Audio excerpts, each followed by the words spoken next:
Live from the Pathway Studios in Johnston proper.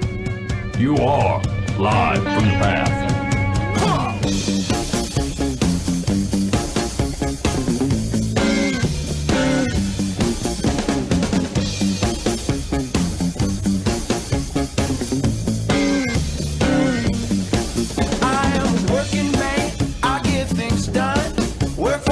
And you're listening to Live from the Path. We're coming from the Pathway Studios here in Johnston proper. Awesome. I'm sorry, what? Awesome. Okay. I'm excited to be here. That was the big intro. That's all that happens. All right, hey, we got a great show. We have a fantastic show coming on tonight. First of all, Light45 is in the studio. Hey, fellas, thanks for showing up. Yeah, good to be here. Thanks. We really appreciate it. So here's the deal: is they drove long distances to get here, like legit long distances to show up to this joint. Unlike Booba, who just kind of wanders in. Hey, man, I drove from West Des Moines. That's a bit of a trek. That didn't count. Anyway, so I'm really excited to talk to these guys. We missed them at Bash on the Farm. We'd intended to go to broadcast from Bash on the Farm, kind of line up an interview, and then just some technical stuff. It didn't work out. And so we had missed them, but they graciously agreed to haul tail down here and perform some tunes for us. They got some information on, they've been shooting some music videos, recording in Nashville, all kinds of cool stuff going on in their world. So we'll catch up with the Light45 fellas and see what they got going on. Also, Booba, did you say that you got invited to a Facebook revival? Yes. So, in my time on the Facebook, roaming around, having lots of fun, talking to people in social media and stuff, someone invited me to a revival as an event that they put on their Facebook page. So someone went in and decided to, and it literally just said church revival. There wasn't any fancy name. It was just church revival. Yep. And so the tagline basically was, come on out to the church. We're hoping to have a lot of different people looking to see what the Holy Spirit's going to do, a specific time and specific things that are going to happen. And I immediately started laughing to myself. I didn't laugh at the person, nor did I talk to them about it because I would have felt bad.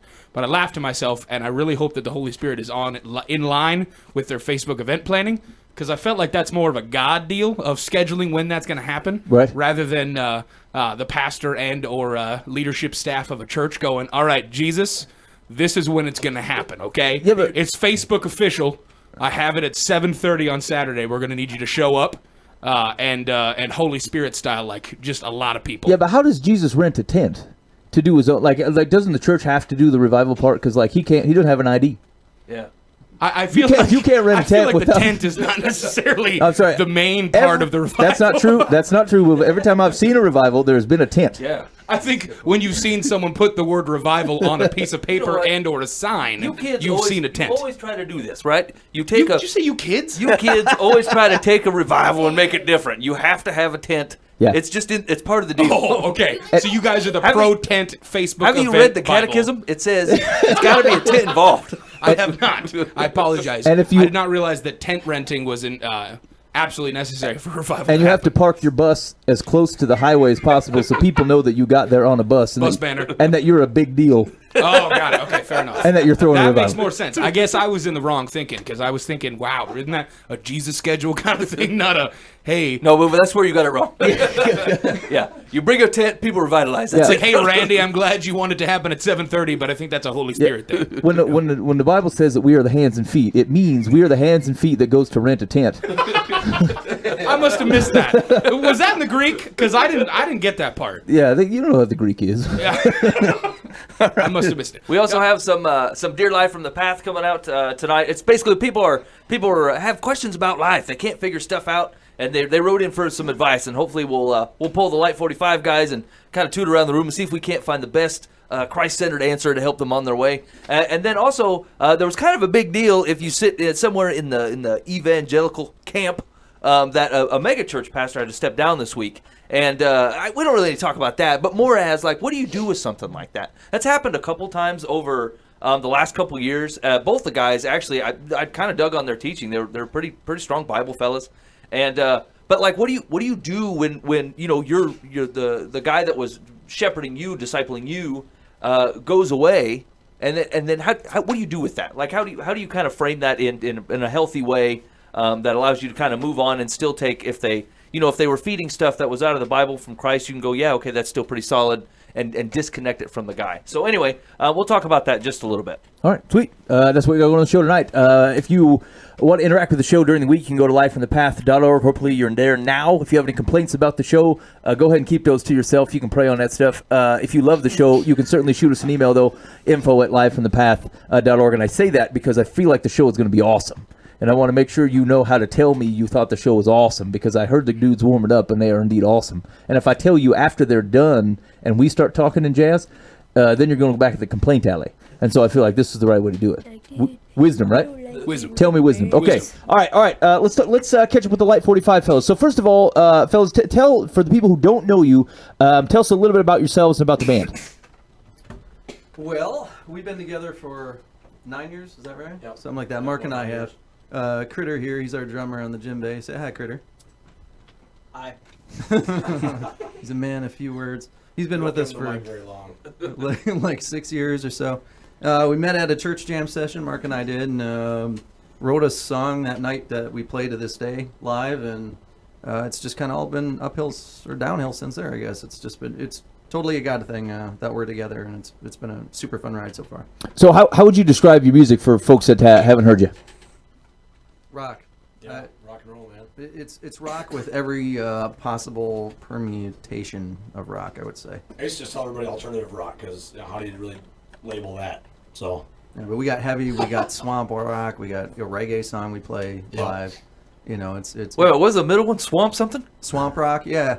What happens there? I have no idea what that is, but I'm intrigued and You excited gotta come about down it. the swamp, man. That's like, you got to imagine the hillbillies out in the bayou, kind of like, that's what we consider steeped, is kind of swamp rock. Yeah, I have to take your word for it because I've never heard anyone else claim to Hey, be swamp musicians. to that point, though, Steeped is a freaking sweet song. So Yeah. I Thanks, love man. swamp rock. It turns out. Yeah, apparently we're swamp rock fans.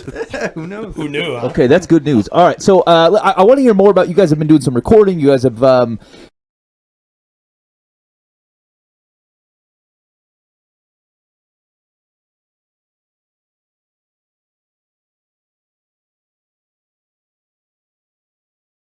A poppy thing that just kind of goes and the thing that people don't really know about that is the whole song is contrasting the law and grace, and so even the chorus there, the first it's meant to be like a person scolding a child.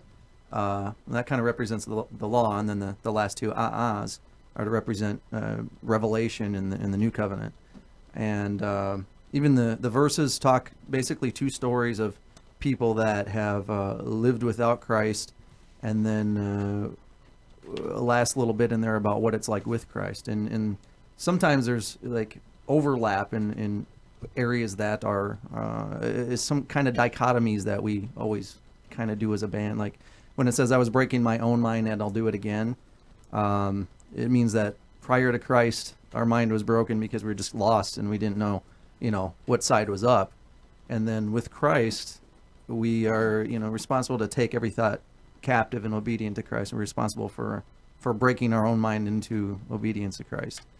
And we do that a lot. Even the name Light45 is kind of a hard and soft. The truth and love is kind of what we're all about. And I really liked words like light and peace and stuff. And Mark, on the other hand, likes he's one of those typical super macho manly man that always has a gun on him and loves knives and guns and stuff. So the 45 was from his favorite gun, I think, right? Yeah, that's the gun I carry. So Swamp people. and I forgot that. Swamp I forgot that Swamp people Iowa unite. actually made Minnesota. Like, if you have Minnesota permit, you can carry in Iowa. So I was like, dang it, could have brought my gun down with me. But Yeah, no, man, you know what? You it should used have to asked be me. you couldn't carry down here, and I Just totally- about everybody calls me like, "Can I bring my gun?" I'm like, "Yeah," and you didn't do it. Next time I'll bring two of them or something. I got rifles too. I mean, all right. Well, sweet. Let's hear it. This is you're listening to Light from the Path. This is Light 45 with Steeped.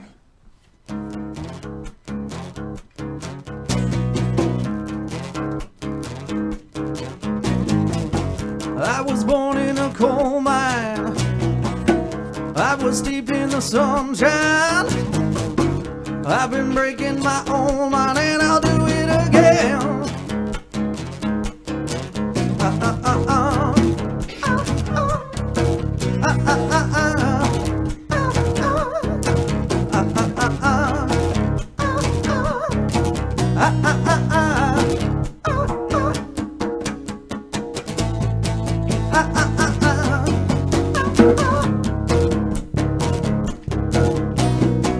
I've always been on the run, for smoking my six gun. Oh yeah. I cried and bought all of my sin, and I'll do it again.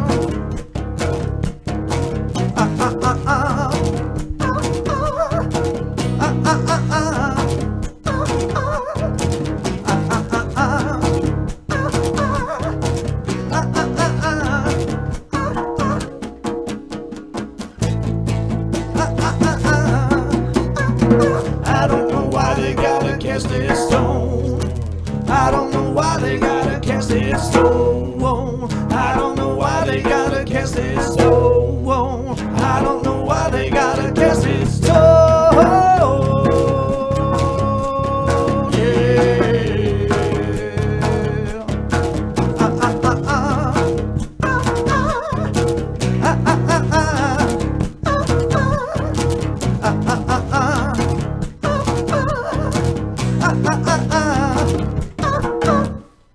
That's steeped. Nice singing.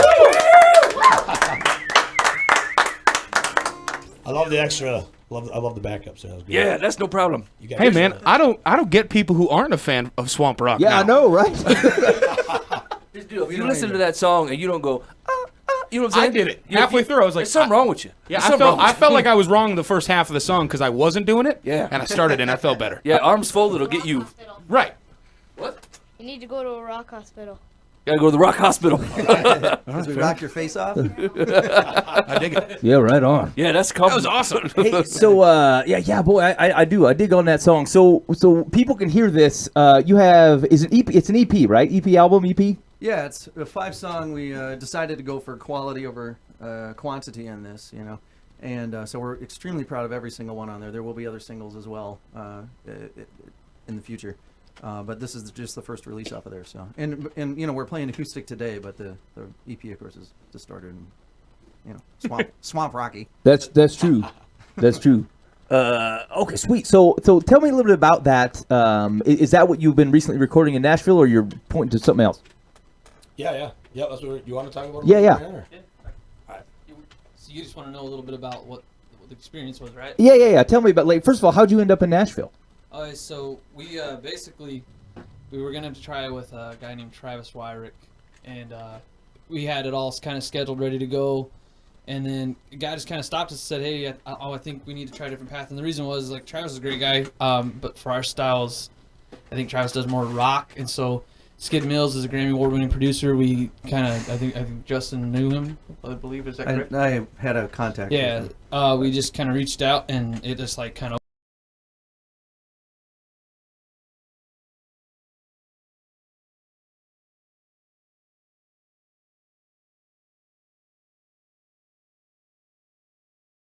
He got his Grammy with Third Day. He did Saving Abel. He's done Skillet. He's done everything you think. So he would come in, and I remember like the Dolly Parton. first experience for me was he's like, "What do you want for drum heads?" And I was like, well, "I'm a Remos guy." He's like, "Okay," and he just tells his guy to go get this for him, and I was like, "I can do it." And he's like, "Nope, you just do your thing." And I remember I'm very picky, like how I want to be comfortable when I play. Yeah. And I was like, "Can I move around?" He's like, "Dude, just do what you need to do. You're paying me." And I'm like, "Okay, cool." Because it was nervous for me. I feel like I'd be scared to death of this man, right? Yeah, I mean, it was. But the cool thing about Skid was he was real humble. I did 7 He's a hours. brother too. Yeah.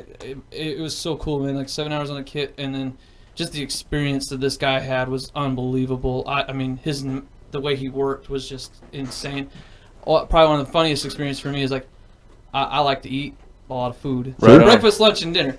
So I'd go eat breakfast and Twice. like we'd get there at like 10. He's like, "Okay, it's time for lunch." Like we go in maybe like 5 minutes, and he's like, "Okay, it's time for lunch." And I learned quickly not to eat breakfast. Dude, it was unreal. I was like, I'm full already. So, but the experience of being in that studio was real cool. I mean, Did you find that, like, because he was good at what he does, that it brought out the best in what you do? Oh, absolutely. Yeah.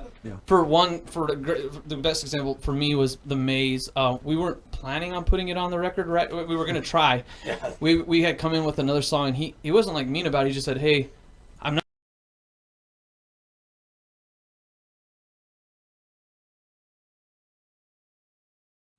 here, I want to change this, this, and this. And I was like, say that again? Like, It's hard to relearn it, actually. Yeah, right. I actually had to write my parts down, and I mean, I struggled with it. For me, I don't know how these guys they did probably a lot better. Oh, it's easy for us. Yeah. I was like sweating bullets because like I didn't want to look like a fool. Right I on. was real nervous. I know that struggle, bro. That happened Yeah. in other ways. So. Yeah. But when we figured out how to play it and came back in, I was like, holy moly, this is why you make what you make, and like why you're so good at you. I mean, it blew my mind. I was really, and now all our fans are catching that song real quick. Do you think that a lot of the bands that like, I mean, it's been a pretty big deal that, you know, there's people pumping out albums left and right because you can do it at your house pretty much. You can get iTunes, you know what I'm saying? You can get any music recording software and pretty much put an album out if you wanted to. Mm-hmm. Do you think that a lot of the music that's getting put out is missing that? Is missing like the fifth party objective that goes, I know what is good and how it works and I can help you like that? Absolutely. Sorry, I don't mean this is something I love talking about this part. We got this asked to us before, and I said I think my best advice for a new band, if you're real serious about doing this, like dead serious about trying to make a career out of it, go big or go home. Spend the money, because I think one thing I learned from Skid was like, you get a record and let's say you're trying to send it to the record companies to play it or whatever. They're gonna listen to it once, and if it doesn't sound good, it's in the garbage. You've ruined your name. You ain't getting that second chance. And that's why he said quality was over the quantity for us. And like even Skid said that, you know, it's not about records anymore. It's about that one song, you know. Yeah, because people buy one at a time, really. Yeah, Exactly, yep. absolutely. So that's something I thought was really cool advice from him. Cool. Very cool. So how long were you guys down there? 2 weeks. 2 weeks. Holy cats. 2 weeks, and it was a total rock star experience. Oh, It started off as a week and a half. And you know, if you're gonna get stuck somewhere, that's a good place to do it. Yeah, right. for me, like I don't know about these. I'll speak for me. I've not. Well, this sounds bad. I've never got to get out as much as a kid. I don't. He's from Idaho. I'm from Idaho, so like literally, his best friend growing up was a sheep. Actually. He's got a major There was no tan better right way now, to put actually. that. You did it perfectly, man. this is crazy. So we went down on Halloween night. I've never seen so many people in my entire life. I mean, Halloween in Nashville is I was insane. like, this is insane. Like I couldn't. Like it was overwhelming for me. Like these guys are just like nonchalant. And I was like, oh, like where am I, man? Like it was at 2:30 in the morning. That thousands and thousands of people. I was just. Now, wait a minute. You're not talking trick or treat style like getting candy. They're just hanging out. Well, they're all they in were dressed costumes, up. though. Yeah. Everybody's dressed up like thousands and thousands. Yeah, of but I people. mean, I don't get dressed up unless someone's hanging out candy. You're saying they were just out there dressed funny for no reason? Oh yeah, absolutely. I don't understand Nashville as a whole. Well, they thought Critter was dressed up. Actually, What are you supposed to be? But no, that was crazy to me. I never seen that many people, like literally. I mean, I know it sounds funny, but like that was insane to me. 2:30 in the morning. I'm in t-shirts and shorts, and like I was like, holy moly, man. Yeah. So yeah, it was cold up here. When we went down in November, so. Yeah. So yeah. We recently shot a music video in Florida, and Critter had never seen the ocean either. dude, Like was- we're slowly finding out how Gosh, that was how wild. sheltered. You're he expanding his actually whole was. world, guys. I thought he was joking. It was like, I've within never 6 seen the months. ocean. I'm like, yeah, whatever. He's like, no, I'm serious. Dude, I got it. Is he serious? Yeah, that was awesome. I'm not kidding. I'm going to take you anywhere. You seem excited just to have gone somewhere in The general. only thing I didn't like about Florida is we got ticks on us. Oh, yeah. Mostly you. Ah, dude, that was bad. Ticks Hey, we like, got him off, though. ticks like hair, and for the people that are not You watching, should this tell on him video, how we got it off. Critter's got a Yeah, giant so- mop of hair. We're out in. Is that cool if we talk about it? Yeah. So we're in Florida. I don't know. So we're in Florida, and You know, I've changed my mind. No, we're not going to talk. these guys are saying, "Hey, did you check for ticks?" And I have a good friend named Jody. He, I did a band in Idaho for 10 years, a Christian band down there, and I met this dude. He was from the UK, and he's in the military. He lives in Florida, so I told him, "Hey, man, we're coming down." And I think he drove like 4 hours to help us out with our photos and stuff. And he's like, "Y'all checked for ticks, right?" And I was like, "You have ticks out here?" I didn't think about it because we were in like Yeah. this like tropical They thing. don't have ticks in Idaho. So- By that, he just meant outside in So I'm general. checking myself. I'm like, I find one, I find two. I'm like, are you kidding me? Like, I had the dreads. I'm freaking out. This guy gets a brilliant idea to pull out a knife and a corn cob and a lighter. And Not he a starts corn to Not a light- corn Or cob. not a corn cob. I pulled out this whole corn cob and I buttered it. I was like really confused about the process of the corn cob here, gentlemen. Story took a weird turn. Is what happened. Corn cob I don't know about if we this should allow big, this on the and show it had any little longer. spikes on the end of it to put in a corn I cob. don't understand Florida either, I guess. And this guy like lit my They even have chest corn on in Florida? fire. Oh no! Yeah, they're videotaping on Periscope. I'm like, dude, don't, That's understandable. Don't stab me. He's stabbing. He's getting a kick out. My wife's on there. slice him open. We did this live. It That's what I had was it. so bad. Live streaming. Oh, yeah. Yeah, Oh, it was, wow. It was comical, and he burnt some, and then he's like trying to light my beard. I'm like, dude, get it off me. We got I the like your tick beard. out, but yeah. Well, yeah, as long as the tick's gone, yeah. Oh man. You know, if you get the end of your knife really hot, it helps. Yeah. Well, we thought It doesn't would help to get the tick out, but it just makes the whole thing a lot more Yeah, it makes the comical. experience more enjoyable. It doesn't do anything for the tick. I just know that if a guy came to my house with a corn cob and a lighter and said, "I'd like to help you out with your problems," It's like I don't think you're fully equipped for the situation, sir. I would say, "I have a panel van. I'd like you to get in. We have somewhere to go." Don't get me wrong, I like the corn, but still. Leave the corn on the doorstep. Yeah, that doesn't need to come in here. You can leave that outside. I have a friend of mine from Minnesota that has a weapon. You better back it up. He didn't bring it with him, but he's gonna bring 2 next time. He's That's gonna. right, or 3. What you got that knife on you? I do. Yeah. All right, good. I mean, I would feel really let down if you didn't. It's actually still got burnt tick parts on it. Yeah. If you really want to. No, I'd have make a new tip already on it once, though. Wait, you fashion your own tips on the knife? Well, yeah, because I use it for everything. So I use it for a screwdriver, pry bar, and then, every once in a while you snap the end of it off, so you got to take the grinder and make a new one. You know, there's certain times when I think to myself, I know what it's like to be a man and like take care of stuff. And then I meet people like, yeah, I have to refashion the end of my knife all the time. And I'm just like, I own a screwdriver. And, Yeah, that's only because I'm cheap. and though. I really enjoy steak. Like, that's all I got going for me. That's about it. Actually, my knives at my house are not well sharpened, and I thought I'm gonna buy a new set of knives. It did not occur to me to sharpen the knives. I'm You need a almost whetstone. certain- I'm almost certain with the quality of knives that you own, it is not possible. No, yeah, that's a good point. That's true. I spent $20 on my whole knife set, so I probably need to just go buy it. Yeah, I don't know if that's the kind of knife we're Hey, talking about. Yeah, I'd buy a new set. Yeah, I mean, I don't mean to divert No here. cheap but way to do this. I was looking on the Amazon. Someone was like, "Hey, this is a nice knife set," and they wanted like $280. Is that reasonable for a nice set of knives? Well, I've heard of that before, and I That's have what kind friends of who have knives they were, spent I that much, suppose. yes.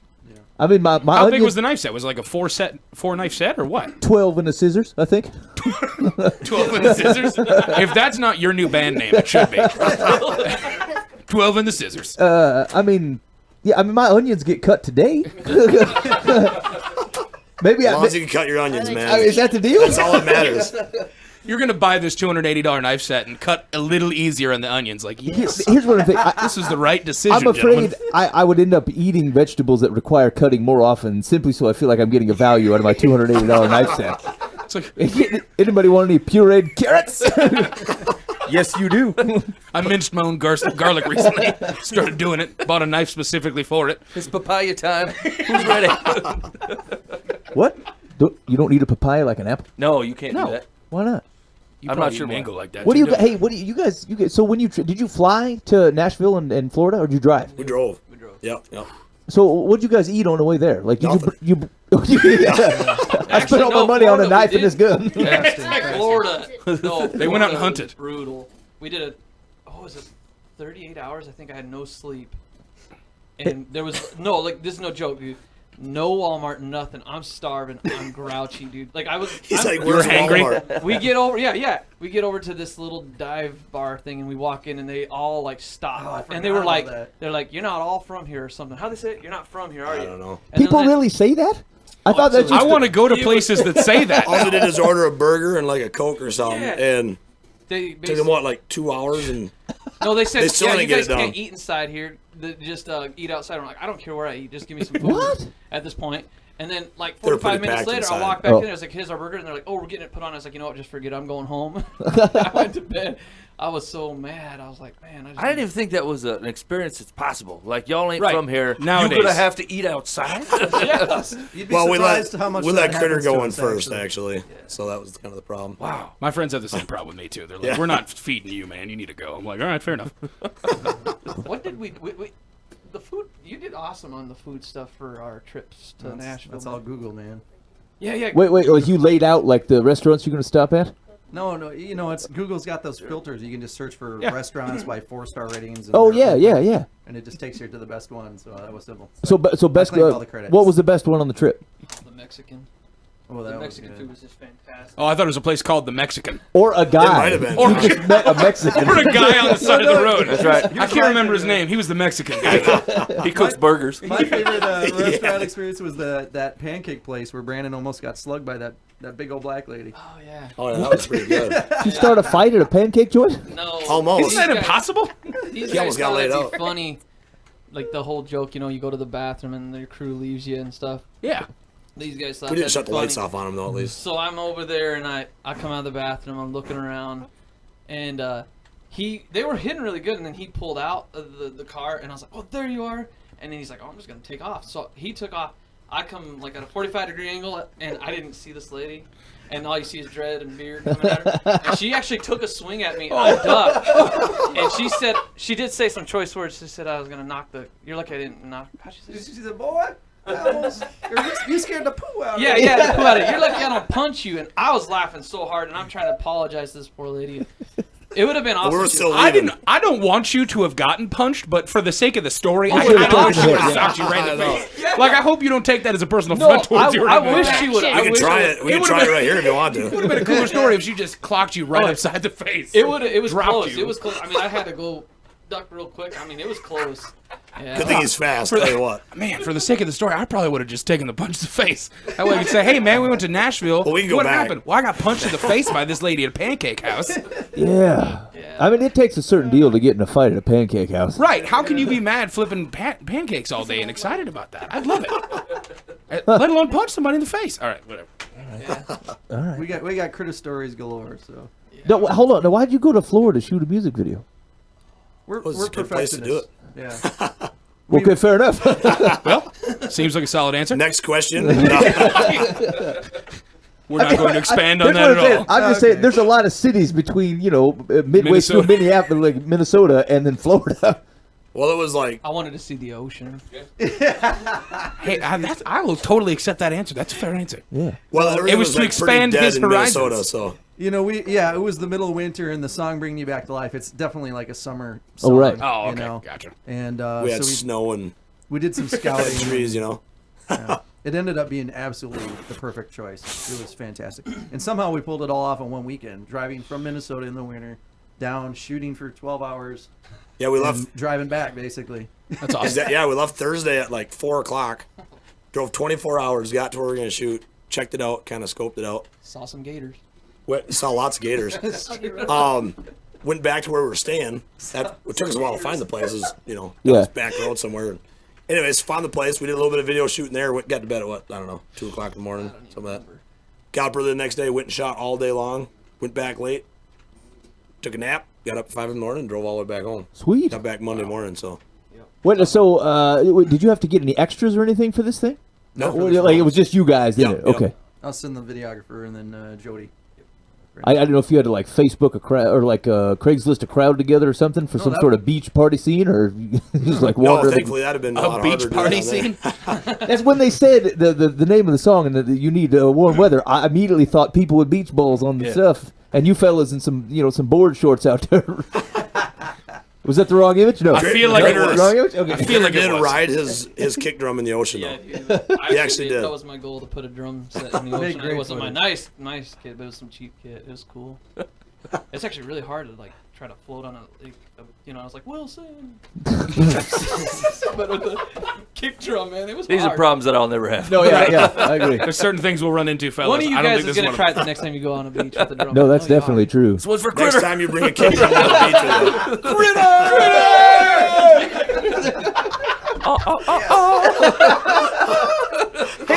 Hey, shoot! I forgot to mention this. So when you were doing that explanation of the law and grace stuff, I thought it made me feel stupid because I've listened to that song like 5 times, and I thought I didn't catch it. Yeah, it's hidden. I didn't catch in the law and grace dichotomy, and I thought Jesus is walking around me, and I'm unawares. Mike, how did you feel about it? Well, actually, so I liked. When I originally heard that song, I liked "I'm breaking my own mind and I'll do it again." Like I got that part pretty directly. I'm like, okay, I know this feeling. Yeah. And then the other part, I'm like, man, he's written a catchy chorus. Like it didn't hit me that anything was really going on. I just thought if I sat down for 10 years, I could never put those string of oohs and ahs together to come up with something cool. And they've done it. Although if you think about it, like the perfect person to do that voice for like a dichotomy of Law and Grace would be Paul. And so like you would have the music video then makes me think of like a couple of dancing Pauls that are kind of your background that do that thing. That's why they went with Florida and not Yeah, didn't call you up because for a couple advice. of dancing Pauls in any situation doesn't sound cool. Actually, I think I've seen a dancing Paul in a pretty cheesy VBS video that I've seen. And they're like, All right, maybe that's the Law one and situation Grace, where it's Law totally and cool. Grace. It was like to the song of Batman or of Spider-Man, the of old the Amazing Spider-Man. Spider-Man. Yeah. Law and Grace. It wasn't good. You guys have done better with it. Yeah. Well, thanks. All right, hey, let's dig on another tune. So tell me, so you mentioned it earlier, the Maze. Tell me a little bit about this tune. Well, this one is, it seems to be probably edging out the other ones as the favorite on the album for most people. It seems like it's really split up. You know, we have a wide variety on the EP. This seems to be probably the favorite one, and it's a story really about identity. And the story is that there's a person that he finds himself basically in a desert, and he just starts putting down bricks and building this wall. He doesn't even really know why he's doing it.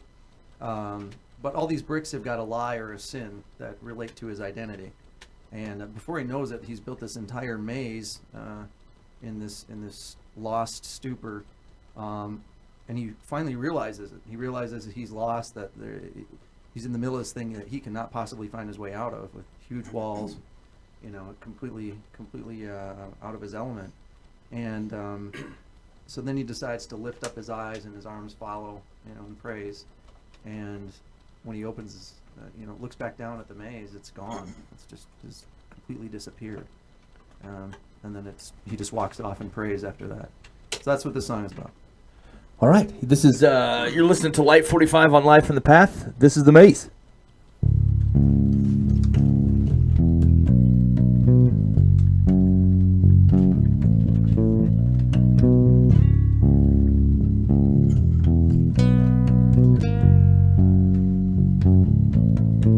One day I built a maze, I raised the walls so I could not run away.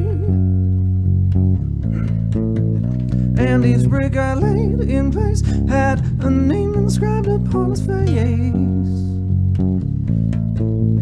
My mind was so confusing, my hands were so confusing. My bricks revealed the lies and the sins that I had fused. And as I brick I laid, I raised the thought that this is what life had to make. The maze, when you feel it right and pick it up. When you're feeling like you got the power, I know. You keep building up a throne of broken, oh yeah. You keep building up a it is God you made. When you feel it right and pick it up. When you're feeling like you got the power, I know. You keep building up a throne of broken, oh yeah. You keep building up a it is God you made.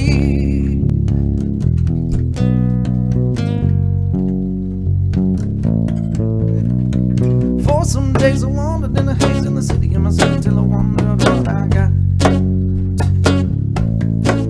Then I said, it's not me. All these walls I've been in, somehow destroyed me. And the sun got hot, and the sun got hot, yeah. For the first time I lifted up my eyes, and as my hands they had followed suit, then to my surprise the sun had made its face burn away. In this endless days to sing for my creator.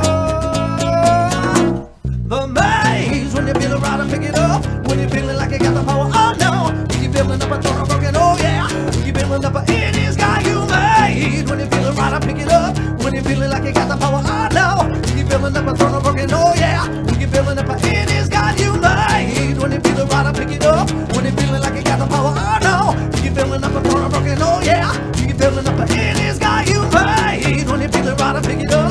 When you're feeling like you got the power, oh no. You keep building up a throne of broken, oh yeah. You keep building up a it is God you made.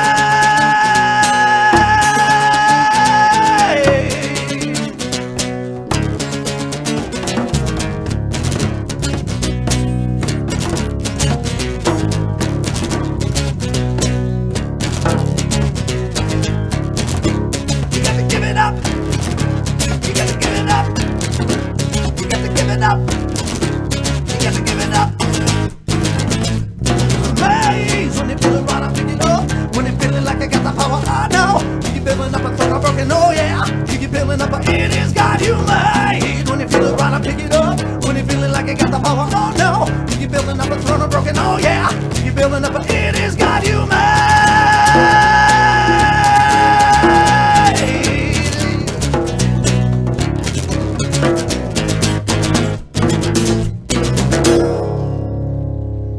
Nice. I don't think we ever played that song with the Jim Baby before. It was kind of cool. Yeah, it was. Holy cats! Grace, what'd you think of that one? Yeah. I like that answer. Shining endorsement. Yeah, I also feel that way. I can't tell she's your girl at all. Yeah, no, I picked her up on the way here. I love that song. That was amazing. When I get it, amazing. Amazing. Well done. Too many songs nowadays, like that I hear either on the radio or from just kind of listen out on the interwebs and stuff like that, are songs that I can like easily just kind of jam to a little bit. I love the songs that like challenge my ears. Like literally, if I'm going, oh, that's good stuff. Like if I'm making faces at what you're singing, like that's when I know I dig on. Yeah, exactly. You when should you're make that face again. If you're going like this, it's no problem. But if you got to go like, I got garlic in my armpits. Yeah, like I got to cringe up a little bit. I feel like I'm being assaulted at a Waffle House. Right? Did I just get punched in the face by some black lady at a Waffle House? Because it feels like it. That's what it feels like. That's the musical equivalent of what just happened in the maze. I was like, oh yeah. I dig on that. That was awesome. Well done, guys. So now both of those songs that we just heard can be found on the EP, correct? Yeah, correct. Okay, where's the best place for people to get this thing? Probably our website, light45.com. That's LIGHT45.com. And can they buy it right from there? Yep. Yeah, physical. You got any posters? Yeah, we got not there actually. We'll put some merch up soon. We're still working on that part of it, but we're getting close. We have at our live shows, we have all that. Yeah, stuff, I mean, you kind of let the big air out of the balloon. I was kind of psyched up about the poster. We can send you a poster though. Yeah, I don't know. It's kind of late now. Never mind, we won't send you a poster though. No, actually, I'd like the poster. I wish I would have reacted that way. You want a poster or not, man? Okay, great. And Grace is interested in a T-shirt. If we're now that we're Wait, yeah, talking. do you guys do shirts? We do. Yeah. Awesome. Do you do a bro tank? Move only wears a bro tank. We could probably cut one up and make it look that way. I was gonna say it's got to be a pretty big bro tank, gentlemen. Every time like, I if it wear a has to shirt have like 3 this. logos on it because it's 3 shirts, I get it. You wouldn't be the first one. It's okay. Just a heads up to everybody on light45.com. It's super easy to buy. I'm literally 30 seconds of this deal and I'm already purchasing it. So okay, go ahead. We'll wait. Yeah, it's easy. So if you're one of those people that don't like to do something because it's going to be a taxing process, super easy. Get your card out and grab it. See, and I went the iTunes route when I bought it, and so like it's just as easy. And frankly, when you do here's the cool part is when you do the preview on iTunes, it's 50-50 on where they choose to pick your tune at. You know, sometimes they'll just throw it in the weirdest spot, and you're like, I don't know if I like this tone. Only to find out 30 seconds later it rocked hard and you missed it. Yeah. Not the case. If you preview the stuff on the iTunes this time around on this album in particular, it's all solid. So I bought the album from iTunes. Right on. Cool, man. Yeah, Hey, 2 so- super easy ways to do it. Yeah, double bonus. Go wait. Is it on Amazon too? It is. You can buy it 3 times if you want. That's awesome. In fact, Hey, Google Play, that makes 3 it 4. times, 4 times easily. Yeah. If you're looking for something to do in the next 10 minutes, challenge yourself. Go come buy to my this house and CD get it. Yeah. 4 times. You can go to And drive to Minnesota. He's got the whole box at his house. So, I mean, That's awesome. Super easy. That's amazing. I don't know the words. We By can the tell. way, can we make something clear with that one too? So we've had people say that they think that there's a swear word on that chorus. That is not true. I said that earlier. Yeah. We thought there might be an Effie. It sounded like blah blah blah mother effing blah blah. That's what it sounded like. We're not that kind of a band. So. I didn't think so, but I thought, well, that's a Sly Boots way to sneak that in. Do it super fast. So So I suppose to set the record straight, what are you saying in there? he changes it every You time. want so all that of was the good. words for the chorus, or just that part? That particular part, yeah. Wait a minute. I think Could you, that's- if I asked you to play it at half speed and sing it while do you're that. doing that, is that a possibility? It might actually come out as That a could bad happen. word. Turns out we were saying it. Joke. we didn't even know about it. We should have slowed our jam down years ago. Just don't put it in reverse, man. You never know what'll happen. No, exactly. It goes, the maze. When you feel it rotten, pick it up. When you're feeling like you got the power, oh no. You keep building up a throne of broken, oh yeah.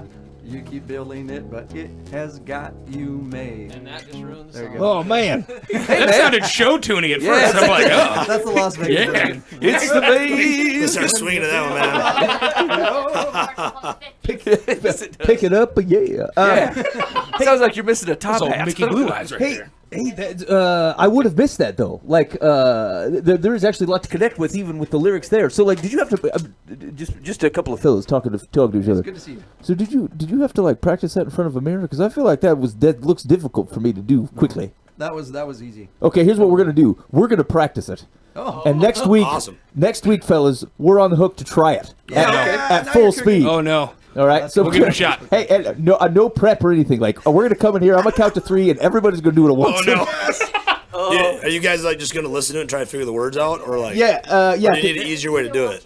No, well, so we have him doing it slow. I might write the words down Yeah. so that we can at least attempt to get it right and not Can you completely do like disembowel it. Can you do like a bouncing ball thing? That would be helpful. There's a lyrics video that might help out. Okay. Hey, there we go. On YouTube, yeah. We're gonna Did you find the guys lyrics make video. your own lyrics video? Yeah, we have them all. Okay, all that's there. cool. Oh yeah.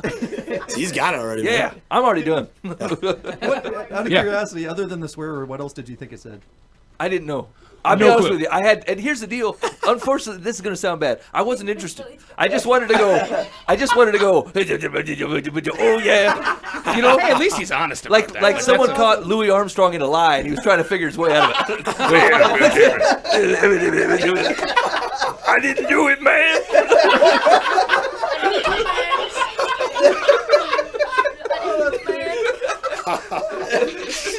like someone caught Louis Armstrong in a lie. I like that, man.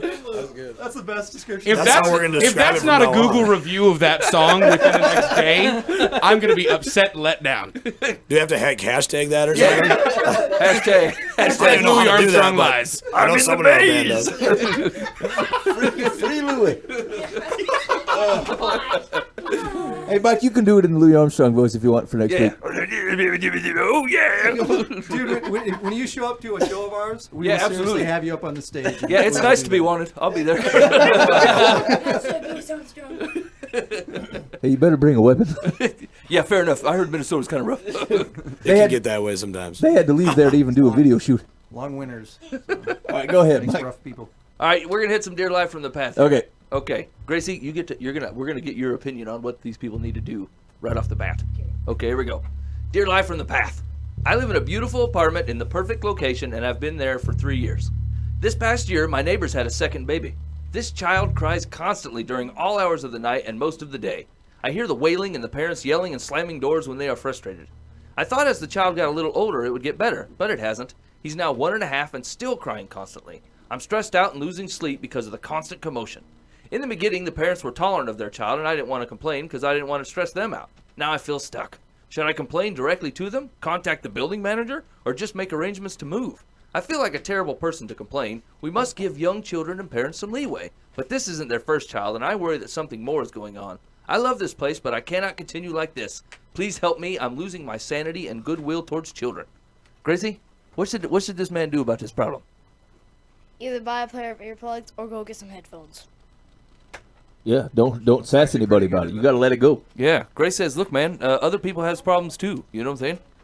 So, I mean, legitimately, here's the first thing that hits me. Like, if you're worried that something else is going on, you're doing a terrible job of getting to the bottom of that. Yeah, you know what I'm saying? exactly. Like, if you're actually honestly concerned and not just being a gossipy whineabout, you know what I'm saying? Like, concern means you go over there and say, is everything cool? Like, a kid that's 2 years old, been crying constantly for 2 years, is there something wrong with the kid? You know what I'm saying? Yeah. Like, does he have an ear infection? No one has checked out, and it's just getting worse and worse and worse and worse and worse. Like, it doesn't make any sense to me that, like, if you feel that way about that situation and you're more worried about, hey, man, I can't take this noise, then you're not really looking at this right. Like, if that kid is to the point where it feels like it has to communicate through crying for 2 years straight, something wrong over there. Right. I think that, yeah, I would agree with your statement of they have done absolutely nothing to actually figure this deal out. Their concern is fake and only for themselves.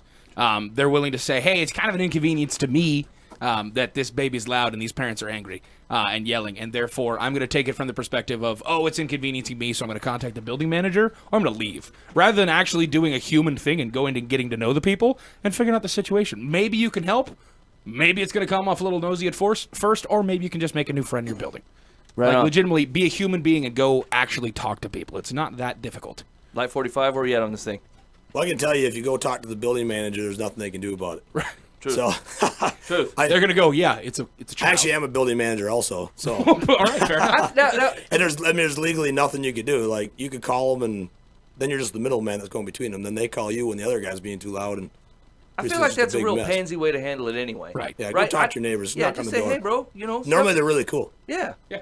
And if they say, hey, look, she's sick, or, you know what I'm saying? Like, we're having tough times, and I'm so sorry it's causing you the trouble. Or, you know, I mean, granted, nobody wants to live like that. I get that. But, like, I mean, if you can take the whole world in with your eyes and ears and say, hey, man, this isn't adding up. There's not just jerk people next door that are causing their kids to cry just to make me angry. They don't make any sense at all. Right. Right? So there's got to be some grace in there somewhere.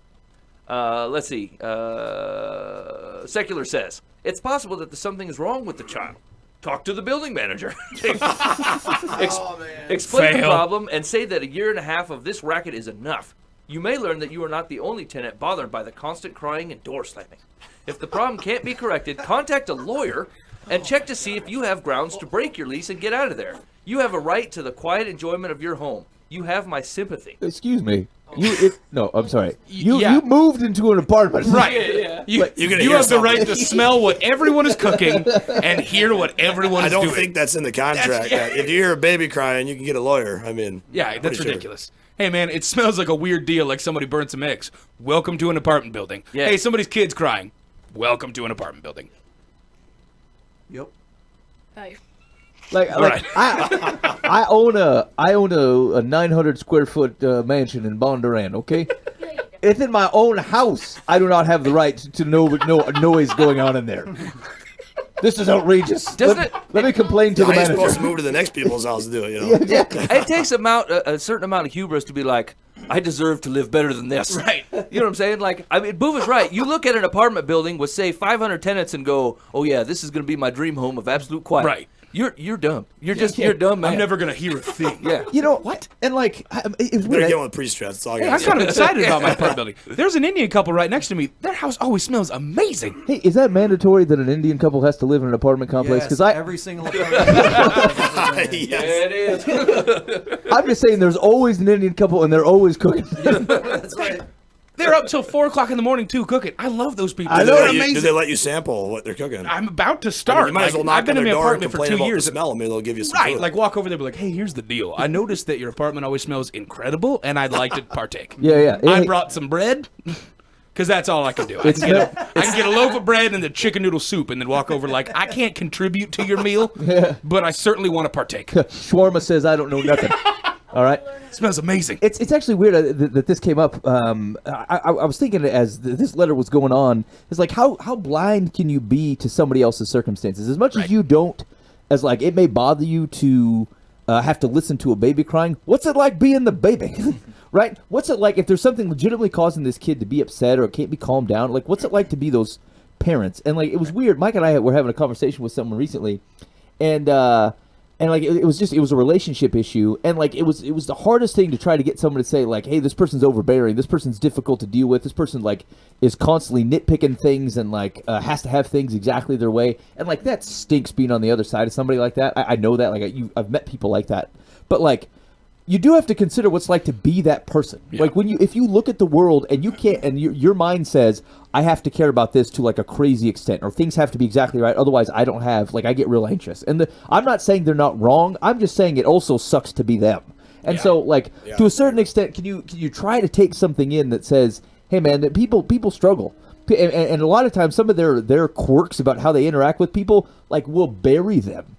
And some like I remember my mom was like that because my mom had some anxiety about when Mike and I would, I don't know, we just like walk away. We wouldn't tell her where we were going, and we'd go wander the apartment complex or whatever, and we wouldn't say. People. And like she'd, eventually after like 45 minutes, she'd come having to look around everywhere and try to find us, right? And like we always overreacted. We're like, what was the problem? We were always just at the third playground of the playgrounds available. We were at the third one.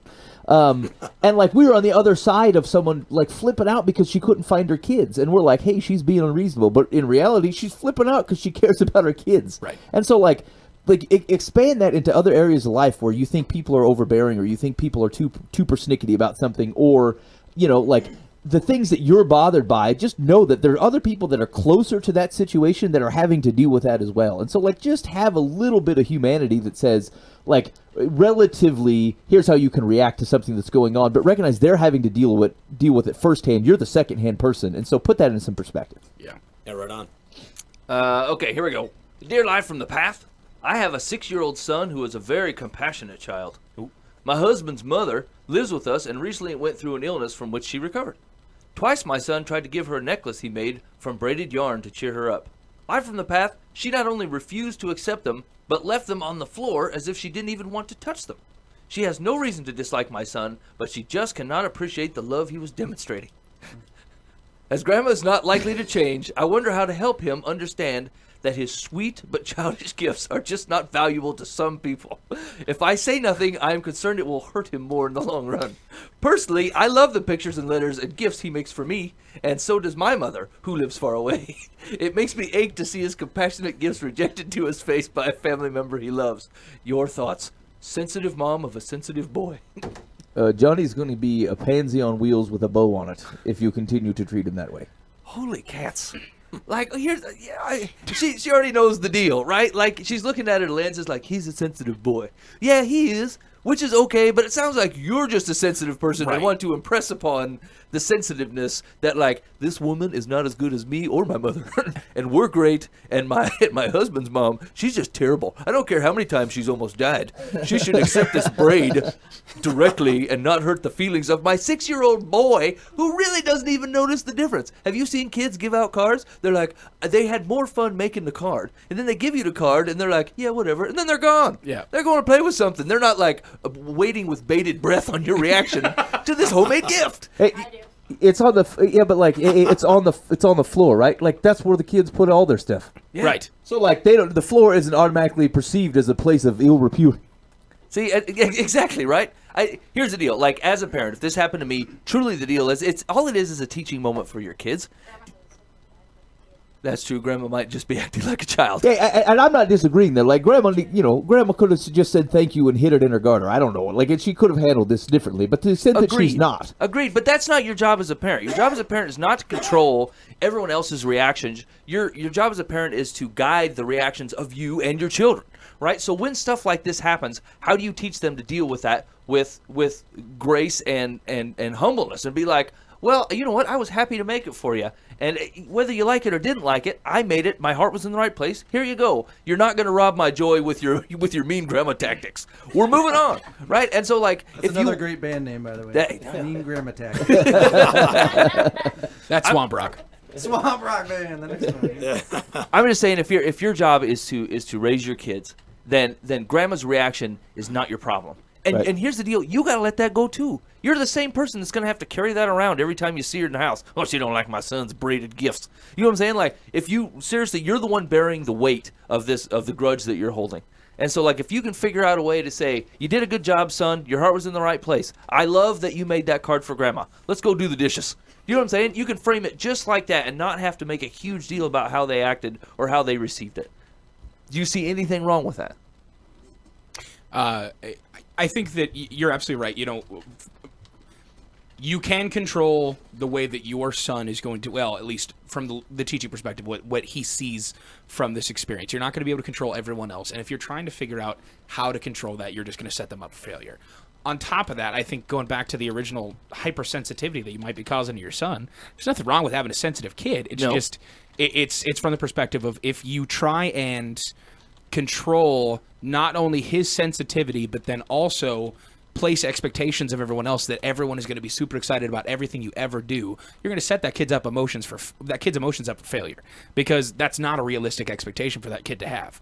It's not realistic for that kid to think that everyone in the world is going to be super nice to everything he ever does, and the world's not a tough place. And at 6 is a perfect time to start teaching them that not everybody's the nicest person on the planet, and you just kind of have to deal with that. That's right. You just can't. That's true. Not everybody's exactly. Jesus. Get 'em. Teach that kid Jesus and realize, hey, that's the benchmark, but none of us are going to hit it. You did great. That's right. It sounds overly Bible dramatic here about man's approval, but like there is some truth to that, right? Yeah, like you do things because God has been good to you, right? Like it's all our reaction to him, not our attempt to get his approval. It's all our actions change because he was great to us. He saved us, and we have his love right now. And so like whether someone accepts your braided belt that you made or says, I hate braided belts and you're stupid for making it, you go, well, that was fun. Mike, if you ever make me a braided belt, I'm going to throw it on the ground and say that was stupid. I'm half done.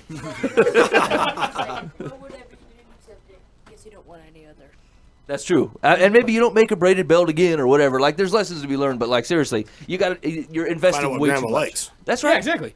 Yeah, exactly. What would Isn't make that you the loving happy, thing Grandma? to do? Apparently not our braided bracelets. Hey, we were actually, my wife and I were actually talking about that last night. About the kids. Like our kids like to give gifts. Okay, like they'll make gifts or they'll give them to my wife and I. And like we don't care for gifts, right? We don't really care. Like there's other, if you want to think of the love language stuff, right? Like acts of service or affirming words or whatever they are.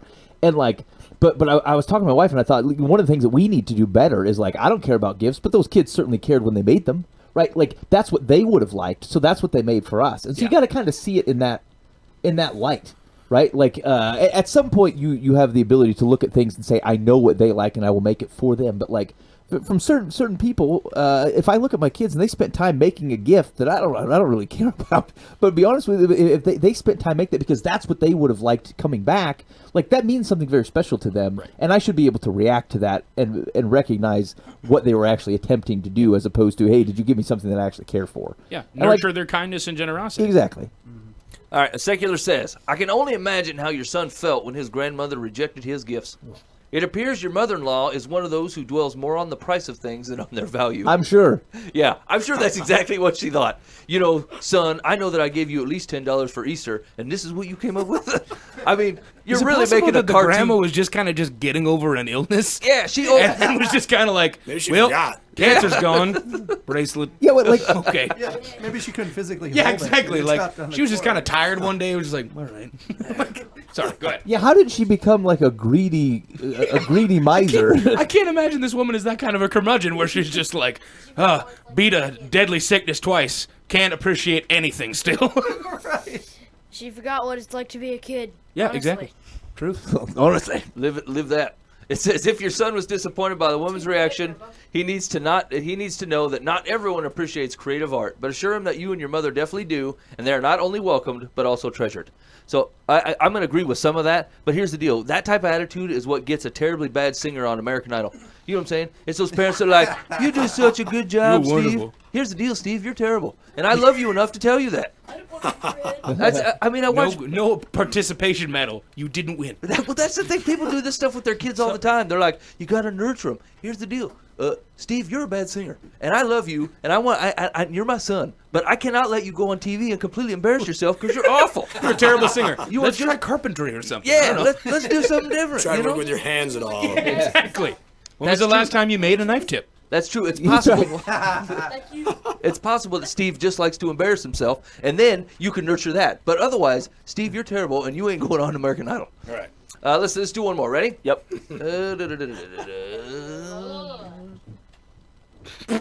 Okay. You 2 feet off each other. Okay, here we go. Dear Life from the Path, I am a gifted, introverted, Christian, 13-year-old female with a strong sense of right and wrong. I disagree with some things my parents condemn as sinful. I want to support gay rights and animal rights. My mother, in particular, takes the Bible literally, while I am more open. I want to take action to support these causes, and I know are right, but I'm afraid she will be angry. I love my mother so much, Life from the Path, and this makes me so sad. Please help me. Ooh, that one's heavy. That one's heavy. Here. Okay, hold on. We giving advice to the parent or the kid? The kid asked the question. Start with Kid the asked the question. Yeah. Okay, so this is kind of tough because really you're gonna have to start over. You're gonna have to start over with Jesus, and then start there, and then we will talk about the way that the Bible is used as a hammer sometimes, and some of the positions that she is holding are from the correct heart but the wrong understanding. You know what I'm saying? Like Wait, the good parent or the girl? no, the daughter. The daughter. Like I support gay rights and animal rights. Like I know why she thinks this and why she wants to do this. It's a heart for people and a heart for God's creation as animals. Like it's cool. I get it. Right? And we're just looking at the practical stuff and missing why God's heart is the way that it is and why He points us to be or live a certain way for our joy and His glory. And we're just missing. She's missing the connect between the two. Why God promotes things to be in a certain way, because it's what ultimately brings the best joy to His kids and the glory to Him. And so that's a bit of a relationship conversation, not a drive-by 30-minute or 30-second conversation. But I think it's probably pretty easy to see where that disconnect is coming in. But how do you recommend that she deal with the mother? I don't know if she can until she gets that part straight first, really. I mean, it sounds like the issues are deeper than just dealing with the mother and the issue. It's the issues themselves, you know.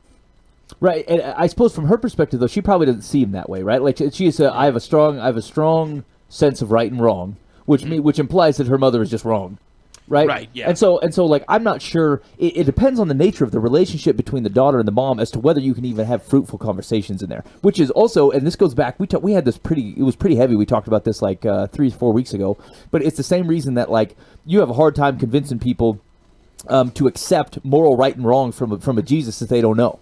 Right. You know Jesus, and then you start reacting to things Jesus says, and then He says things like, "I have to care about these types of things, and I need to stop lying, and I only kiss my wife." Like things of this nature, I'm willing to fall into those things because I love and trust Jesus. But if I don't trust the source, then the argument on the strength of the right and wrong is irrelevant. Right. And so, from a relationship aspect, you're probably not going to make a lot of headway trying to hammer things back and forth. It's Jesus really solves those types of things, or He works those things out. Fealty to Jesus then makes me say, all right, well, if Jesus acts this way, or He says this is how it is, then I got to figure out, how does that work? Then how do I care about people, and then have God say, I want you to live differently than what you're living? How do I care about I don't know what the animal rights argument is. Don't skin the coyote or something. Yeah, I was going to say, I'm trying to figure out a biblical, even understanding it incorrectly, biblical perspective that's against. Don't take a corn cob to the tick. Right, exactly. That's the wrong way to deal with in that. The Bible somewhere, I believe. Right, I don't get that. No, maybe not. Yeah, but in either case, you can, if you can agree on, if she says she's more open, she doesn't seem like she's bailed on Jesus yet. So I say, from both sides, stick with Jesus, and then pursue that together. The thing is there's people that love Jesus that are in different places than I would be theologically, okay? Yeah. And so that doesn't mean we have to be at total odds at stuff. Either Jesus is working on me or Jesus is working on them, but and probably both.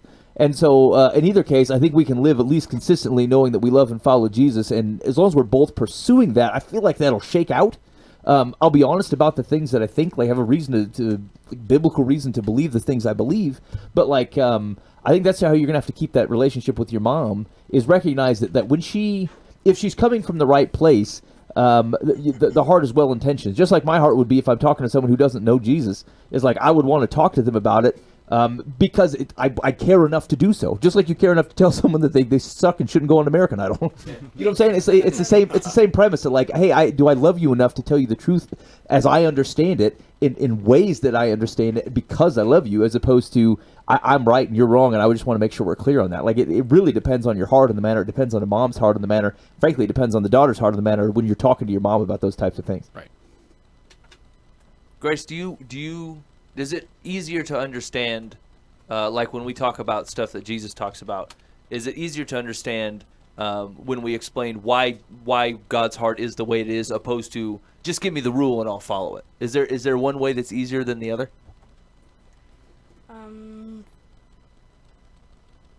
I got nothing. Honesty. Okay, excellent. Here we go. I got a little bit of advice on that, what I would do. Sure. And now, you're kind of asking for it when you pray for this, but what I think the daughters do is just pray for conviction. And pray for the truth. God just shows her the truth. Yeah. I mean, it's, He can show you cut and dry what's right and what's wrong.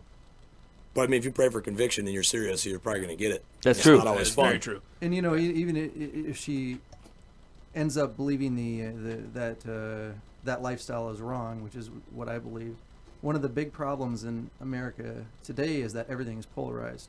you can't disagree with somebody without hating them. Right. I mean, and we see that everywhere. It's ridiculous. You know, we've got friends that live that lifestyle, and we don't agree with them, but we love them tremendously. Absolutely. you And they know that too, actually. Yeah, right. Oh, absolutely. They do, and you know, I think that's that narrow path that Jesus was talking about. You know, it's the truth and love, and you can't err on one side. You can't have truth without love, but you can't have love without truth either. Right. Yeah, we talked about that quite a bit in our youth group this last year. Was the concept of looking at something with truth and love and having both of those that duality there. You know, and I agree with that entirely. In America, even from the American church perspective, I think that we fight for legality of things, Right. and we fight for the American kingdom we live in rather than Jesus's kingdom. Yes, and we spend so much time worrying about what is the law in America versus what's the law that God has written on the hearts of His kingdom, and why are we trying to affect people's relationship with Christ through a law and a kingdom that God does not claim to be His own? And I think that's one of the biggest draws that we have, and the biggest pieces of breakdown we have there. And I think that's probably, and I mean, just listening to what happens there, I think that's where one of the biggest draws in that breakdown between the two are. Because I mean, this sounds like this girl is at least trying to read her Bible a little bit, and she's probably heard Jesus's words. And I'm a little hesitant when she says I don't take the Bible literally, because I think that it's perfectly fine to take it literal and still love people and not. Right. You can take it Absolutely. literally by Jesus saying, yeah, you're supposed to love them, and that's it. And so, yeah, but yeah, I would agree with. I think at 13 years old, I think you're young, still very young. I mean, you have a lot to learn and a lot to grow for. But at the same point in time, I think that hopefully you have the relationship with your mother that you can start having that kind of conversation. You know, you need to be honoring to your mother, and you need to be loving to your mother through that, and understand that she has an opinion on this for a reason, and maybe you need to step back and take a look at that and say, how can I understand her reasoning? And then maybe talk with her about that, especially if you're expecting her to do that for you. I think it would be a very adult move on your part if you were to try and have a conversation with your mother from that perspective of, Mom, it sounds like we disagree on this, and I'd like to know from a Jesus perspective, I want to make sure that we're on the same page. Yeah. I would say that you should make your own decisions. Yeah, you care about you care about a person, but you can still affect the world. Yeah, whatever. Ah. Dang it. Nice, Grace. I agree. You That went can good. still affect the world. Yeah, you know, it's weird. Like a lot of those principles showed up in even a lot of the conversations that have been going on with stuff that's been happening in the world this week, right? Yeah. Like inability to. Actually, I wrote a couple things down this week that as I was trying to think through this, and like some of it is like we just can't seem to have the right conversations for the right reasons. Right, like we're just kind of volleying back crapola, and like here's the tit for tat thing that I care about. Here's the thing that I care about. Like we don't. I was really getting frustrated this week in broader context, like a refusal of people to have conversations that don't sit in like the right context. We want to narrow things down so much that here. So I'll say this directly, so you know what I'm talking about. Like a lot of the argument over the Black Lives Matter stuff, right, is like it was bad marketing, right? What they meant and what they intended to affect was Black Lives Matter too, and it feels like it's not. It feels like the things that are going on, that the lives of black people in the United States seem to matter less, at least from their perspective. And here's the thing: like people got police statistics on how police are actually engaging with different people, and so we should be working off true things, okay? Like you can't run a marathon on false stuff, but like you do need to recognize that regardless of those things, it is how people are feeling, right? So at least acknowledge that, and in the context that although they probably got off their own rails by saying things like just Black Lives Matter when they really meant like this matters too. I think we should all be there by now, though. Like we should stop arguing about that. Like that was the general intent. Let that sit in the right context of what they're actually trying to affect, as opposed to continuing to have that conversation as if we don't understand that sits in the context. And like I saw so many discussions from people that were not talking about anything that mattered. It wasn't what people were actually wanting to talk about. Like there are people that are in pain on both sides, and it's even the dichotomy is false. But like there's pain and there's misunderstanding and there's distrust in areas, and we're just like blowing past context of humanity here, and we're like, I want to be right, and I want these people to be wrong. And like I've never met a person in my life where I didn't say this is a human being. They are diverse. They're the way they think about things is deep and gray and complicated. No one is easily labeled by a particular hashtag, a particular set of events, a particular thing that they believed in or not believed in. You know what I realized this week, Bova?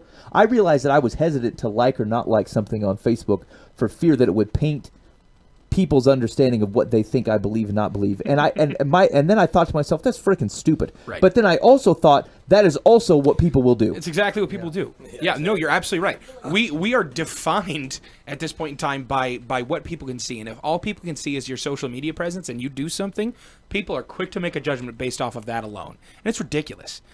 We have eliminated a social perspective by becoming quote unquote more connected through social media, and it's ridiculous. We have disconnected entirely. If you can look at someone's post and you whatever you want to look at, whatever profile, whatever social media site I may be talking about, and within 5 tweets or 5 posts or something like that, you make a just statement about who you think they are, and you never try and get to know them, and you never get any kind of relationship with them, you are being ridiculous. And it just feels hatred. Oh, absolutely. Unreasonable hatred. If you looked at my Facebook when I was 16 versus now, I was a completely different person. But it's you have to get to know me versus just my presence on social media. They could be going through a tough time. You know, when I lost my parents, I didn't post happy, joy, Christ stuff. Like, I didn't talk about how much I love Jesus and how much, my relationship with him has sculpted everything that I do nowadays. And you would see a dude that was struggling and stuff like that. And if that's the decision you're going to make based off me because of a week worth of tweets or a week worth of, Facebook posts, it's ridiculous. And so we run into the situation where we now have this rip in our society because of a hashtag. It's sad. It's completely sad. Yeah. You know, one of the things that contributes to this to some point too is that we've taken every stance and we've literally brought it to the highest governmental level. Yeah. And we try to take moral issues, and then we try to use the billy club of the federal government to force it upon people that we don't agree with. And it happens on both sides. Yeah. And it's that's got to stop too. Yeah. We got to understand that people can live their own lives, even if you don't agree with it, as long as they're not hurting you, not hurting anybody else.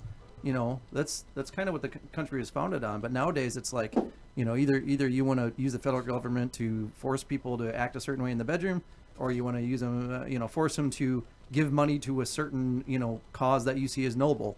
And it's we got to get way past that stuff because it's killing our country. Right. Yeah, we're looking for some of our own validation in some of that stuff, right? Like, I want my government to look like me. I want my theological understanding to look like me. I want, like, all these things to otherwise mirror ourselves. And there's a severe lack of humility in approaching things in that manner that assumes that we know better than what we know. And so, like, I suppose if I have an encouragement in here, then it is that you need to be real careful on. I don't know that I'd hesitate to be posting things and interacting with things in that way, but like, you need to make sure you're not taking things in such a shallow way that someone posts something, you're like, oh, I know them. I know what they think. I know what they believe. I know exactly where they're coming from. Like, that's silly. You don't know a person by that things. Like, people are extremely nuanced. We need to be careful and like have dinner table conversations. Yeah. Don't line people up and know who they are based upon even bits of events that have gone on or what they support or what they don't support. Like, it's just silly. Yeah. Sorry, Mike, what was the advice? Secular says, please don't be sad. Instead, be patient. There's no way to change the thinking of someone who takes the Bible, or any holy book for that matter, literally. What are the other holy books? Yeah, I was expecting Do that what one. you can now, but you may have to wait until you are older and on your own to become fully active in the causes you feel are important. Yikes. It's amazing when people that don't believe in truth, project their truth so clearly. I know. So definitively. Secular just makes me sad sometimes. She's having a rough go. She's having a rough go. Past couple of weeks. What's the next one look like? Is it basic or? Yeah, it's pretty quick, right? Okay. Dear Life from the Path, I have developed a medical condition that requires me to wear adult diapers. That's hard enough for me, but why, when you get to the checkout, do they ask, do you want a bag for this? Of course I do. I really don't want to flaunt the fact I wear a diaper all through the parking lot. I'm neither young nor ancient, somewhere in between. And I never thought I'd ever use this product before age 80. See, I told Critter not to write in. And Dear take my Critter. advice, and now here we are. Well, I'm confused. Here's the deal. There's not actually a question in there. Are you just upset at the nice man who's offering to bag your stuff? And in fact, are you what? Here's the deal. If you're trying to hide the fact you wear adult diapers, you might want to buy more than one thing when you go in. Right? Yeah. You know what I'm saying? Maybe an online purchase could happen and have it delivered in a box to your home. Yeah. If you're not 80, get on Amazon and order You can yourself like drop adult a diapers. picture of your grandparent out of your wallet or something. Exactly. Like, Oh, Myrtle. what That's mine is who it's for, for. you know? It's You know like, what you should You're do? in between young and Asian. Act like it. Carry around a small braided piece of jewelry that you'll say came from your 6-year-old grandson. And then drop it in front of people And so then they be know like, that you don't care oops, about my grandson made that. By the way, I'll just have those 1 diapers, please. Thank you. It's ridiculous. I just say own it, man. Yeah, well, that's the thing. Own it. Yeah, those are my Just from a social reaction, I totally want to do this now. Yeah. Just like, hey, do you want to could, put that in like- a bag? No, keep it out. I No. want people to know. Can I get one out of there right now, by the way? Because I Yeah, could use exactly. one. Hey, can you You can grab wear them one on for the me? inside and the outside of your pants all at the same time. Booba, you got to carry it out in victory, like 2 over Yeah, your head, exactly. 2 hands. This is mine. I'm victorious, Yeah. and I'm neither young nor ancient. I'm glad I that's- don't have a medical condition that makes me do that, but that sounds fun.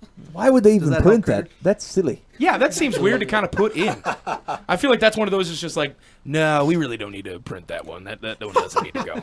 Can you imagine the situation this man's in? Or that he felt like he needed the advice from the colonists, right? Like, Who they does didn't this guy say- live with? They didn't say, hey, what should I do? They just stated a fact like, when I go and buy embarrassing things from the store, first of all, I only buy that and that only. And then people are like judging me, asking me if I want a bag. Yeah, just get a Well, bag how of dare that bananas or guy? something alongside it. First of all, the guy running the bagger's 14. He's scared to death of you. Yeah. And that's the truth. He's legitimately just going off of, do you want a bag? Yeah. Because that's what they taught him to do They with gave 20 him a hours piece of of paper, instructional videos. and He probably drives didn't even home. know what you're buying. That's right. He looked drives at it, home every night going, Depends on what. do you want a bag for that? Do you want a bag? Oh, I messed it up. Do you want a bag for that? You know what I'm saying? Turns the radio He's down. playing around with Paper his or tone. plastic. Yeah. Should this be acquisitive or just like statement? Like, Yeah. do you want a bag for that? I don't know. That's here with Probably should secular. have a bag for that. It seems like a good idea if you had a bag for that. We should do that. Secular's last advice is whether a customer would like a bag for his or her purchases in a question that baggers ask 100 times a day, to the point that it becomes automatic. The way to deal with this potentially embarrassing encounter would be to provide your own carry-out bags when buying adult diapers. Or you could be a human being and just go, why, yes, I would love a bag. I would take a bag. And then walk out on your merry way, not having made the world revolve around you for 1 Yeah, second. think about this. Think about when you go to the grocery store on a weekly, bi-weekly basis. Do you know how many people are buying preparation H? A lot. How Right. many times did you notice and point it out and then think something about it? Almost none. Yeah. Okay. I didn't even notice they were buying it, actually. Yeah. Yeah, it's That's literally what I'm just, saying. meh. Yeah. The only thing they notice is milk because they know how they have to ask you if you wanted a bag or not. That's the only thing baggers notice. That's feel- it. Do you get a bag for your milk? Yes. Oh, do you? Oh. Yeah, well, no, that's I'm- because I don't. I carry Why? like I I carry wonder that. everything in at one time because I'm lazy but able to lift everything. So I do the one carry. That way just they all fit everything. in one little spot. Yeah, there you go. Yeah. So the advice is bring your own bag, preferably one that says, there's definitely not adult diapers in here. Many shoppers use them as a way to protect the environment. Alternatively, consider ordering the diapers online. Yep. Hey, look, I don't know how you've survived this long, friend. Yeah. You know what I'm saying? Like, these are pretty easy solutions. Well, this is half the advice. Like some of the advice we give, or the questions that are sent in, I legitimately understand. Well, I wish you would have a person in your life you could just go ask, but some of them is just like, well, I get adult diapers and I don't like that they ask me for a bag. They should just Is this assume. the same person complaining about the kid crying I sure hope downstairs? not. That sounds like I wouldn't it. be surprised if it was a double whammy where he's just like, man, I need 2 bits of advice answered. All right, you've been hanging out with Light from the Path. We're in the studio with Light45. You can check out past clips on the website. Go to lightfromthepath.org. You can see clips from other bands that have been in, and very soon the clips from Light45. And so we're real excited. If you want to send us some feedback, do so at info@lightfromthepath.org. So, hey, fellas, where you got some gigs lined up? Where are you going to be? Well, that's a great question. That's on the website, light45.com. I know we're playing in Winona. We're playing in Austin. I'm not sure where else. Dodge Center, Minnesota. Yep. We're playing with Danger Scene. Oh, yeah. At God's Garage. That place we were talking about earlier, yeah. Sweet. Yep. All right. Yeah, we've had a lot of stuff going on, so it's like hard to keep it all straight in our heads. So Yeah. So, but the website, that's the way to I handle go to it. the website to find out. Yeah. Or Facebook. I'm like, hey, when's our next show? Oh, it's tonight. All right, man. Wait, do you do all the social medias, like you on Facebook and Twitter and everything, or just Yeah. We do it all, but we are on Facebook like religiously. Primarily, okay. We'll respond within minutes. If Props you're to on Facebook. Ken Quadrant. I think Ken- I'm saying his name last name. Yeah. Yeah. he takes care of that stuff? Same with the whole Twitter things. I don't even know how that works. So Yeah. yeah, But we get- I'm on Facebook all Oh. the time, and so yeah, you can get hold of us. Okay, sweet. Yeah, yeah. That one. All right, yeah. So definitely like them on Facebook so you can keep up with what's going on and check out the website at light45.com. All right, let's sail the show out, you guys, with one more tune. Tell me a little about the last tune. It is Bringing You Back to Life. Yeah, this is one of our favorite songs. Brandon and my favorite song, I believe. I think Steve is yours, probably, Mark. Is that correct? yeah, yep. Yeah. And Makes me think of sharpening my knives. a couple of things about this song. It's one of the, we have some songs that we talked about that are kind of hidden. The messages are a little bit more buried, and you got to kind of dust off the surface to really figure out what the story and the message is there. This isn't one of those. This one is a song from Jesus to an apostle.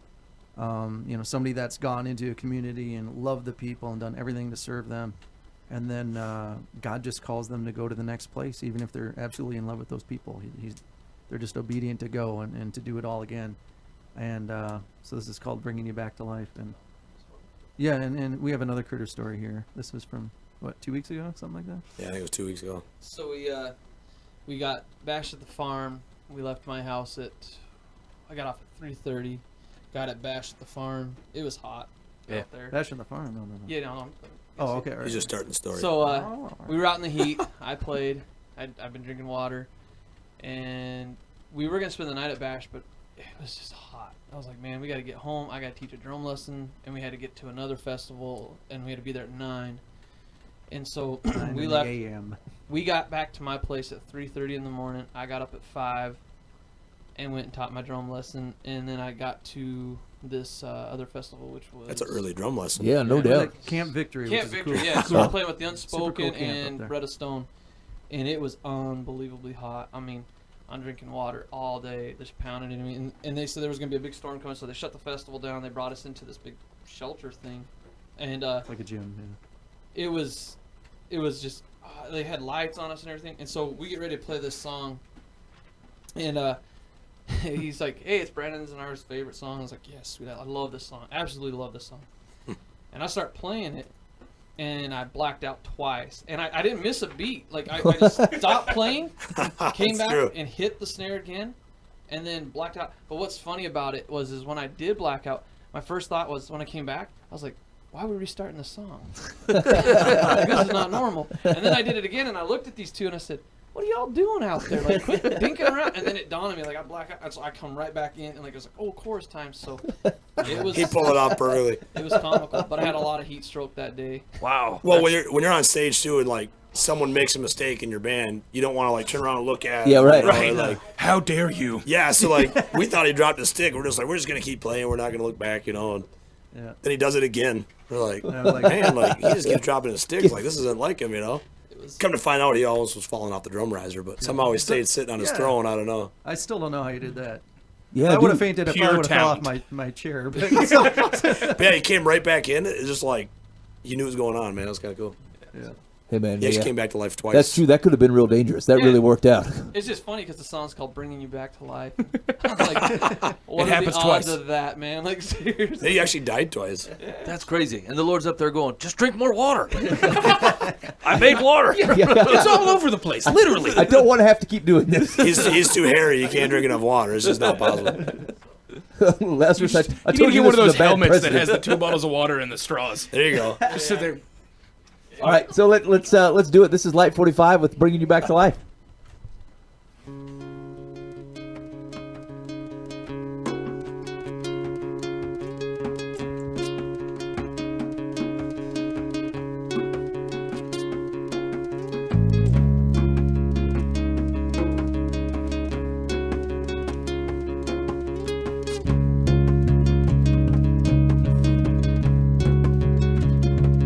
When you're weak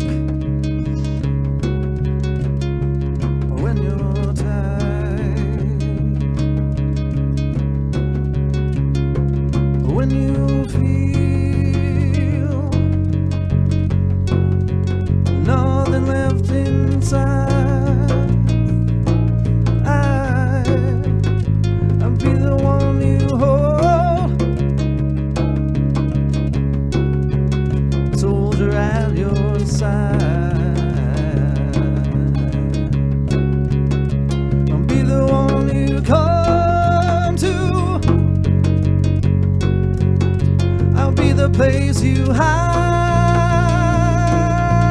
hide. And if you're dead inside, I'll be bringing you back to life. Oh, oh, oh, oh,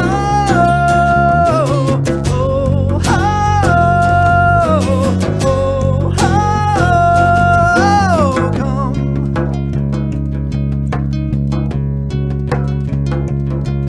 I'm the King of Kings. You're everything. I took it all for you. I took it all for you. You. And if you're scared inside, I'll be bringing you back to life. Oh, oh, oh, oh,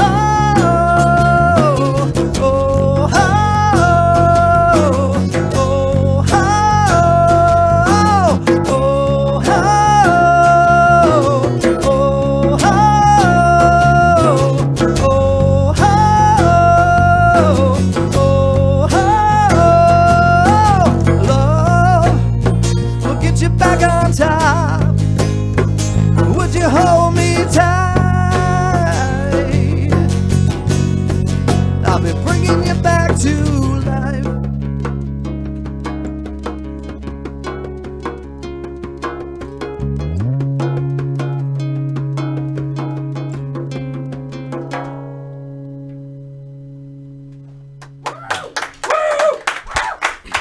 It's way different. Playing my bass sitting down. I think I'm gonna get my beard caught in the strings. Hey, Brandon, you made it through. Good job, man. He didn't even pass out. That's true. I didn't consider that he might pass out and die over there. We were hoping. That's rough times. Well, maybe not the die part. Hopefully not the die part. But if he did Just to die, pass out. Too if he far, did die, man. Too I mean, long. there's other people that want to play drums for us anyway. So Oh man, it was cold. By the way, if you'd like to apply, light45.com. Boy, it sounds like it's time to put you guys back in the van. Glad that we got a backup drummer. A big thanks to Light45 for coming in. Thanks, We love you fellas. You guys. did a Thank you. fantastic job. We'll have those clips up on the website soon. Make sure you check out their website, light45.com. Follow them on Facebook. Make sure you see what they're doing up live. I mean, it was awesome in studio here. I can't imagine a live show's got to be. It's a different experience, but just as cool, maybe double times. Probably double. Grace said she knew what the date of the next show was. Do you remember what it was, Grace? August 12th. August 12th at the garage, right? At the. What was it? God's garage, yeah. That's right. Our Yep. hometown. Come How, on up to well, hold Rochester. on a minute. I mean, how much does that cost? Can I just show up? Is there a cover? It's in At Rochester the if you want to most, go. at the most, it's like $10. Well, that's Typically, a, though. yeah. It's steeped. Get it? Steeped. All right. We got to get out of here. All right. You guys are great, man. Thanks for listening live from the I path. might Hey, just come guys, hang out here anyways. be faithful in the means. God will handle the ends. You've been listening to Live from the Path.